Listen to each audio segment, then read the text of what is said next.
ஹாய்ங்க எல்லாருக்கும் வணக்கம். இன்றைக்கி நம்ம இந்த வீடியோவில் என்ன பார்க்க போகிறோம் அப்படின்னா, நம்மளோட ஹேர் க்ரோத்தை இம்ப்ரூவ் பண்ணக்கூடிய ஒரு சூப்பரான ஹேர் பேக் தான் நம்ம இன்றைக்கி பார்க்க போகிறோம். ஃபஸ்ட்டு இந்த ஹேர் பேக்குக்கு தேவையான இன்க்ரீடியண்ட் என்னென்னு பார்க்கலாம். ஃபஸ்ட் இன்க்ரீடியண்ட் வெந்தயம், செம்பருத்தி, எந்த செம்பருத்தி வேணாலும் நீங்கள் எடுத்துக்கலாம், செம்பருத்தி இலை, பன்னீர் ரோஸ் இதழ்,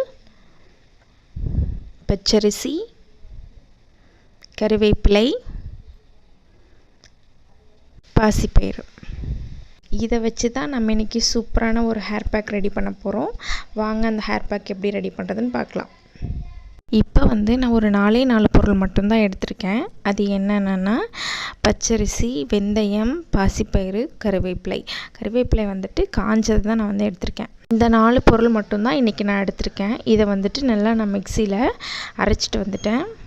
இந்த பவுடர் கொஞ்சம் கொரப்பாக தான் இருக்கணும். நல்ல ஃபைன் பவுடராக நம்ம இதை அரைக்கக்கூடாது. ஃபைன் பவுடராக இருந்தது அப்படின்னா நம்மளோட ஸ்கேல்ஃபில் இது நல்லாவே ஒட்டிடும். அதனால டேண்ட்ரஃப் வரைக்கும் நமக்கு ஒரு வாய்ப்பு இருக்குது. இந்த மாதிரி நீங்கள் அரைச்சிக்கோங்க. இதுதான் உங்களுக்கு பெஸ்ட்டு ரிசல்ட் கொடுக்கும். இந்த ஹேர் பேக் பவுடர் நீங்கள் வீக்லி ட்வைஸ் யூஸ் பண்ணலாம், இல்லைனா வீக்லி ஒன்ஸ் கூட நீங்கள் யூஸ் பண்ணலாம். ஆனால் கண்டிப்பாக யூஸ் பண்ணுங்கள், உங்களுக்கு பெஸ்ட் ரிசல்ட் இருக்கும். நான் இந்த பவுடரை ஒரு கண்ணாடி ஜாரில் போட்டு வச்சுக்கிறேன். இப்படி போட்டு வைக்கும்போது கண்டிப்பாக ரொம்ப நாளைக்கு கெட்டு போகாமல் இருக்கும். இப்போ நீங்களுமே ஒரு 1 மந்த்துக்கு தேவையான ஹேர் பேக் பவுடர் நீங்கள் ரெடி பண்ணுறீங்க அப்படின்னா, இந்த மாதிரி ஒரு கண்ணாடி ஜாரில் நீங்கள் போட்டு வச்சிட்டிங்க அப்படின்னா கண்டிப்பாக அது கெடவே கெடாது. உங்களுக்கு இந்த பவுடர் ஃப்ரெஷ்ஷாகவும் இருக்கும். நீங்கள் இந்த ஹேர் பேக் ட்ரை பண்ணிங்கன்னா கண்டிப்பாக இந்த ஒரு டிப்ஸையும் ட்ரை பண்ணி பாருங்கள். இதை பிளாஸ்டிக் பாக்ஸில் எல்லாம் வைக்கக்கூடாதா அப்படின்னு கேட்டால் கண்டிப்பாக நீங்கள் வைக்கலாம். கண்ணாடி பாட்டிலில் நீங்கள் வைக்கும்போது உங்களுக்கு ரொம்ப நாள் கெடாமல் இருக்கும். அதுக்காக தான் சொல்கிறது. ஏன்னா இதை எதையுமே நம்ம வறுத்து அரைக்கலை, இதை நம்ம அப்படியே தான் அரைச்சிருக்கோம். அதனால தான் கண்ணாடி ஜாரில் போட்டு வைங்கன்னு சொல்கிறேன். இதை பார்க்குறக்கே சூப்பராக இருக்குது. கருவேப்பிலையோட மனம்லாம் அவ்வளோ சூப்பராக இருக்குது. இந்த பவுடரை எப்படி யூஸ் பண்ணணும் அப்படின்னா, நான் இன்றைக்கி உங்களுக்கு வீடியோவுக்கு காட்டுறதுக்காக நான் இதிலேருந்து ஒரு 2 ஸ்பூன்ஸ் மட்டும் நான் எடுத்துக்கிறேன். உங்களோட ஹேருக்கு நீங்கள் எவ்வளோ பவுடர் வேணுமோ அந்தளவுக்கு நீங்கள் எடுத்துக்கலாம். இந்த ஹேர் பேக் பவுடரில் நீங்கள் தயிர் யூஸ் பண்ணலாம். ஆனால் நான் இன்றைக்கி தயிர் யூஸ் பண்ணலை. நான் தண்ணி யூஸ் பண்ணி தான் உங்களுக்கு இப்போ ரெடி பண்ணி காட்டியிருக்கேன்.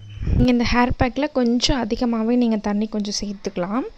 ஏன்னா நம்ம இதை மிக்ஸ் பண்ணி விட்டுட்டு கொஞ்சம் நேரம் ரெஸ்ட்டில் வைக்க போகிறோம். இப்போ இதை நல்லா கட்டி இல்லாமல் நீங்கள் மிக்ஸ் பண்ணி விடுங்க. கட்டி இல்லாமல் மிக்ஸ் பண்ணிட்டீங்க அப்படின்னா உங்களுக்கு ஈஸியாக இருக்கும் அப்ளை பண்ணும்போது.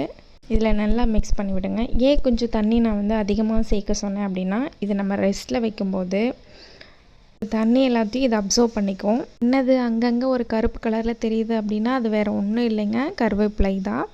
நம்ம பவுட்ரு பண்ணி போட்டதுனால அது அப்படி இருக்குது. இது ஒரு 1/2 hour நல்லா ஊறிடுச்சு. இது பாருங்கள் இப்போ நல்லா எப்படி கெட்டியாக இருக்குது அப்படின்ட்டு. இதை பாருங்கள் இப்போ மிக்ஸ் பண்ணுறேன் எப்படி இருக்குன்னு பாருங்கள். எவ்வளோ கெட்டியாக இருக்குன்னு பாருங்கள். இது எந்த அளவுக்கு தண்ணியை அப்சர்வ் பண்ணியிருக்குன்னு பார்த்தீங்களா? இந்த பச்சரிசியும் பாசிப்பயிறுமே தண்ணியில் நல்லா ஊறியிருக்கு. நம்மளோட ஹேரில் இதை அப்ளை பண்ணும்போது அவ்வளோ சூப்பராக இது ஒர்க் ஆகும்.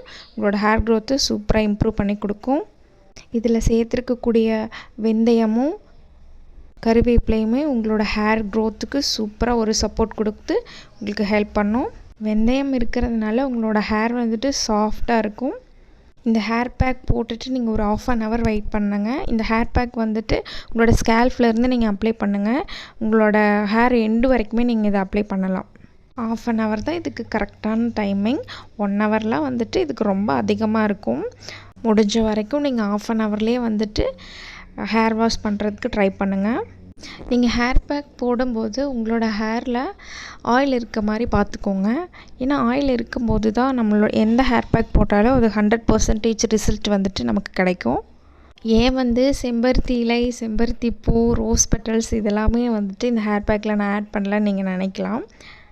நான் இந்த 4 மட்டும்தான் வச்சு யூஸ் பண்ணுவேனா அப்படின்லாம் இல்லை. நான் இன்றைக்கி இந்த 4 மட்டும்தான் வச்சுட்டு இந்த ஹேர் பேக் நான் ரெடி பண்ணியிருக்கேன்.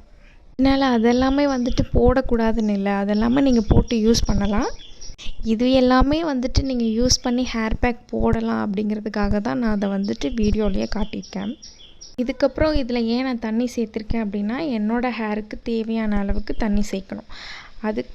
அதுக்காக தான் இதில் நான் மறுபடியும் தண்ணி சேர்த்து மிக்ஸ் பண்ணி உங்களுக்கு காட்டியிருக்கேன். அதனால நீங்களுமே அந்த தண்ணி ஃபஸ்ட்டு ஊற்றின தண்ணி வந்துட்டு நல்லா அப்சர்வ் ஆனதுக்கப்புறம் நீங்கள் திருப்பியும் உங்களோட ஹேருக்கு எவ்வளோ தண்ணி வேணுமோ அந்தளவுக்கு நீங்கள் திருப்பியும் தண்ணி ஊற்றி மிக்ஸ் பண்ணி அதுக்கப்புறம் நீங்கள் வந்துட்டு ஹேருக்கு அப்ளை பண்ணுங்கள். உங்களுக்கு வந்து அப்ளை பண்ணுறதுக்கு ரொம்ப ஈஸியாக இருக்கும். அதுக்காக தான் திருப்பியும் வந்து நம்ம தண்ணி சேர்க்குறது. மறுபடியும் சொல்கிறேன், நீங்கள் தண்ணிக்கு பதிலாக தயிர் கூடவும் நீங்கள் ஆட் பண்ணிக்கலாம். தண்ணி தான் இதில் ஆட் பண்ணணும்னு இல்லை. நான் இந்த வீடியோக்காக உங்களுக்கு நான் இப்போ இதை ரெடி பண்ணி காட்டியிருக்கேன். இந்த வீடியோ உங்களுக்கு பிடிச்சிருந்தது அப்படின்னா லைக் அண்ட் ஷேர் பண்ணுங்கள். யாரெல்லாம் இந்த ஹேர் பேக் ட்ரை பண்ணுவீங்க அப்படின்னு கமெண்ட் பண்ணுங்கள். இந்த மாதிரி ஹேர் கேர் டிப்ஸ்க்கு தொடர்ந்து நம்மளை ஃபாலோ பண்ணுங்கள். தேங்க்யூ.